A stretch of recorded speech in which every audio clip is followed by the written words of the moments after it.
Thank you very much. Thank you. Thanks. It's really a pleasure to be here in London. I think the last time I was here was in '95, and I think that Daniel might have been my soldier then. I can't remember. I find the whole resolution rather curious. I did just fly in here from Israel, where I live with my children, and I think that I'm pretty pro-Israel. But this resolution essentially tells me that in order to be pro-Israel, I have to support the establishment of a Jew-free state for the Palestinians. I have to say that I support the establishment of a state that must be ethnically cleansed of all Jews before the people who are supposed to have that state will agree to independence. I find that crazy.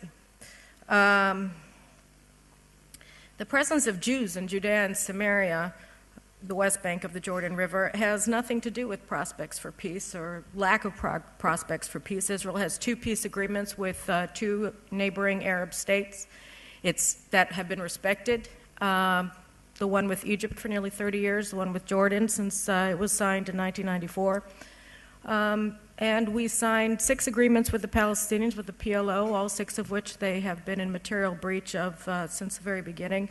But none of those agreements that we signed with the PLO, nor the agreements that we signed with the Jordanians or the Egyptians, were impacted one iota by the presence of Jewish communities beyond Israel's 1949 armistice lines.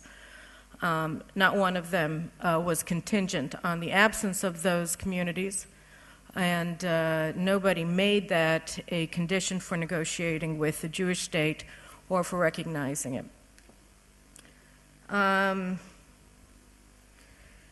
So if you think that throwing 500,000 Jews, 350,000 Jews, 650,000 Jews, 720,000 Jews out of their homes and their communities is the magic bullet through which we are going to achieve peace with the Palestinian Arabs, you're living in fantasy land. This has not been the case in the past. It has not been the case with our Arab neighbors. It has not been the case with our Palestinian neighbors, and there is no reason to accept the view that it is the case today. The other argument that we've heard today is that if Jews keep living and building in Judea and Samaria, we're going to end up with a one-state solution in which Jews are a minority. So let's think about this for a second. You're saying that by keeping Jews in Judea and Samaria and in Jerusalem, that somehow or another the Palestinians are going to, and the Israeli Arabs within the 1949 armistice lines, are somehow going to magically bridge the 3 million person gap between the 6.1 million Jews and the 3 million Arabs inside of 1949 armistice lines Israel and Judea and Samaria. You don't know how to count. You don't know how to count. Were Israel to absorb Judea and Samaria tomorrow and offer citizenship to all of its Arab residents, Israel would still have a 2/3 Jewish majority. So the very notion that there is a demographic time bomb on Israel's hands is simply untrue. The Central Bureau of Statistics of Israel came out yesterday with its latest data. They found that there is convergence between Jewish birth rates and Arab birth rates, and the Jewish birth rates are trending upwards and have been since 1995, and the Arab birth rates are trending downwards and have since 2000. In fact, this is not just among the Palestinians or among the Israeli Arabs. This is throughout the Arab world. There is a collapse in the Muslim world in fertility rates, and there is a massive increase in Jewish fertility rates.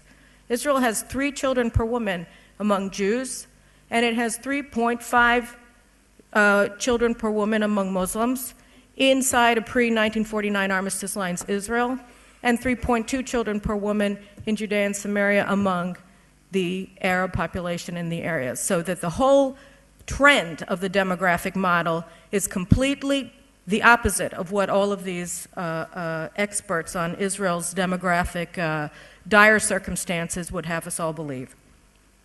It's simply a matter of not counting properly. Now, the truth of the matter is none of this is important, because the whole issue of whether or not the settlements in Judea and Samaria are somehow or another going to destroy Israel or not is not about demography, and it's not about peace. It's about civil rights. It's about Jewish civil rights. What they are saying essentially is that Jews should not be allowed to live there just because they're Jews. Now, why should Jews be allowed to live in London, live in Germany, live in San Francisco, but not be allowed to live in Judea? Why? And in Jerusalem? Where does this come from? They want to talk so much about Palestinian rights. Let's talk about Jewish rights for a second. You're saying that you so support a Palestinian state that is going to be inherently bigoted and that Jews aren't allowed to even live there, that they have to all be ethnically cleansed first before these people can even deign to accept sovereignty. What kind of state do you want to establish? What kind of nonsense is this? This is a racket. This is a racket. Jews don't have civil rights. We're not allowed to live wherever we have property rights to build just because we're Jewish? And this is a moral argument? This is a reasonable argument? This is establishing what exactly? A state based upon ethnic purity? This is where we've come to in 2013 in the Western world? Where are the liberal values that are being advanced by this cause of a Jew-free Palestine? Somebody can explain this one to me? Because I don't understand it. I don't understand it. I don't understand. I went to Columbia. I went to Harvard. I just can't get it. And let me just say one more thing about that. I can talk from now. I've heard illegal, Palestinian land, all of this. I'm not going to have a discussion here about sovereignty. I talk about that in my book. It's going to be coming out hopefully at the end of the year, Random House. You can all look for it and buy multiple copies.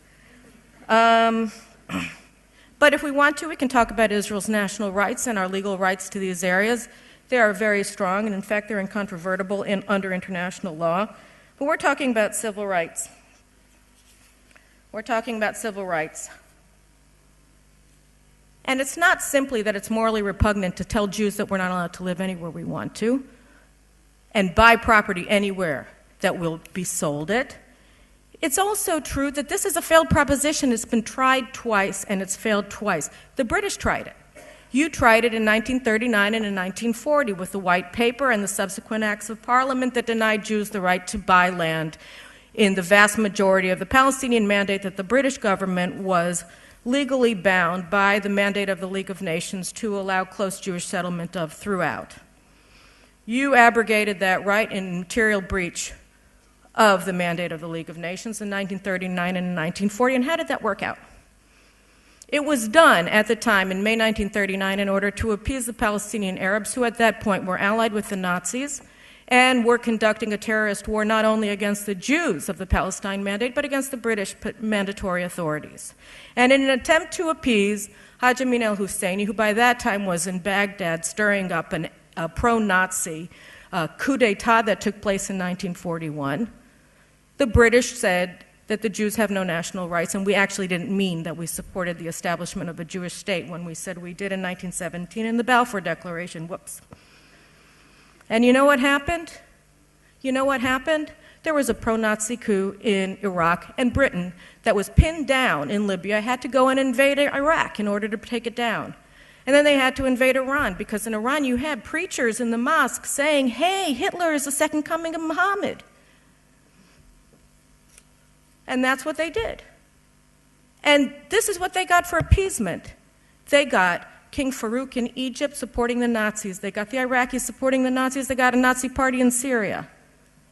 It didn't work. And by the way, they did it at the time that what? They abrogated Jewish civil rights in the middle of the Holocaust. Morally repugnant and strategically ridiculous. It didn't work. We tried it again, as Danny said, in 2005, and what did we get? 8,000 Jews thrown out of their homes, 24 communities in Gaza razed to the ground and transferred to the Palestinians. What did we get? We got Hamas in charge. It wasn't just an abrogation of Jewish civil rights. It ended up becoming an abrogation of Palestinian civil rights. Just ask the Christians in Gaza. Just last month, they went to Bethlehem for the Christmas celebrations, and they came to Israel and they said, don't make us go home. Can we please have asylum here? Can we? Save us? Pretty soon, just weeks from now, there's not going to be any more ancient Christian community in Gaza. But whose civil rights are being impacted here? Not just ours, not just the Jews, but the Arabs as well. The women in Gaza, who are now being increasingly intimidated, say you have to run around wearing a big hat over your head. Or how about those summer camps that are being firebombed by Hamas because they have girls and boys together? Whose civil rights are advanced by the expropriation illegally of land from Jews and the transfer to the Palestinians? Nobody. Nobody. I tell you what, this is what we're talking about here. You want to know what we're really talking about here when we talk about throwing all these Jews off the lands that we bought, that belong to us? We are talking about trying to find common ground with terrorist organizations that are mandated to enact a genocide of the Jewish people. Just read the Hamas covenant. Just see what they say. They call not for only the annihilation, the obliteration, in their words, of the Jewish state, but they call for the genocide of world Jewry. And to try to find common ground with these murderers or with Holocaust deniers like PLO chief Mahmoud Abbas, we have people like Daniel Levy and Mr. Sieghart saying, what? Oh, well, we can agree that there's a subset of Jews that we also dislike, right? Let's call them the settlers and say that they're destroying all prospects for peace. Not Hamas, not Fatah, that are throwing missiles at the homes of, now 3.5 million Jews are in their range from Gaza. No, no, no, no, no. It's because Jews have the temerity to build on land that they own. That's the problem. We can sit down and talk to Hamas because we, like them, hate Jews. Now, we don't hate all Jews, but a subset. And we're going to blame everything, all the pathologies of the Arab world, all the pathologies of the Palestinians, on them. It's their fault. They're going to block peace. Not true. Again, to return to the beginning at the end of my remarks.